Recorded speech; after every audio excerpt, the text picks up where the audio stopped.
For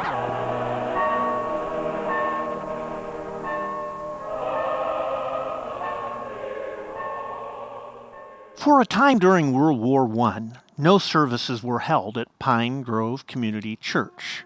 Mr. John Casebeer and the Gilliams restarted Sunday school and church services in 1917.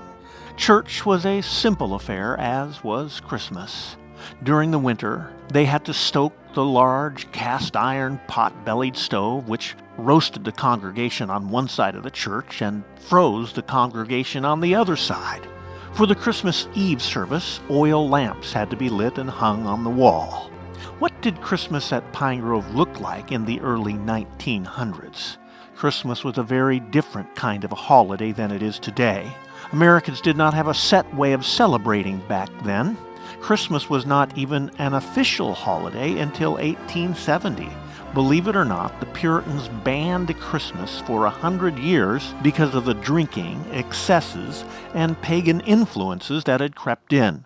Many Americans, churched or unchurched, Northerners or Southerners, hardly took notice of the holiday at all back then.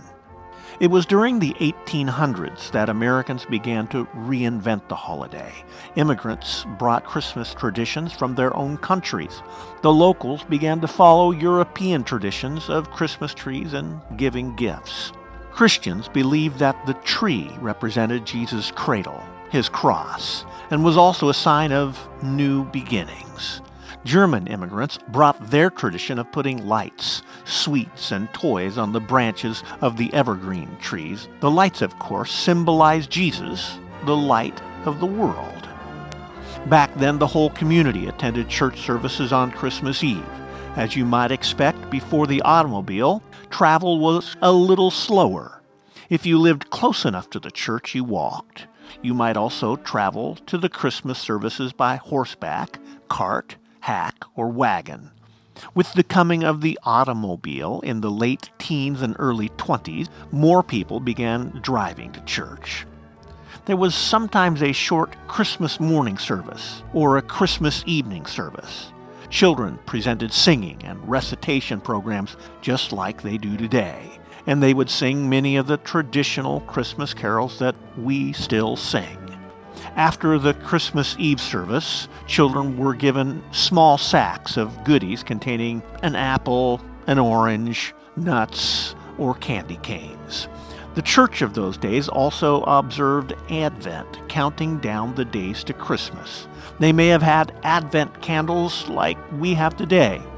The Latin word Adventus is a translation of the Greek parousia, a term used to refer to the coming of Christ. Advent reminds us of Jesus' first coming to the earth as a baby, but also reminds us that this is a season of promise. We are joyfully awaiting the second Advent when Christ will return to set all wrongs right. Until then, we remember his birth, death, and resurrection until he comes. And so we will call the 1917 Advent candle the candle of rejoicing, as a reminder that our glad celebrations will be even more joyful when Jesus returns in glory at his second advent.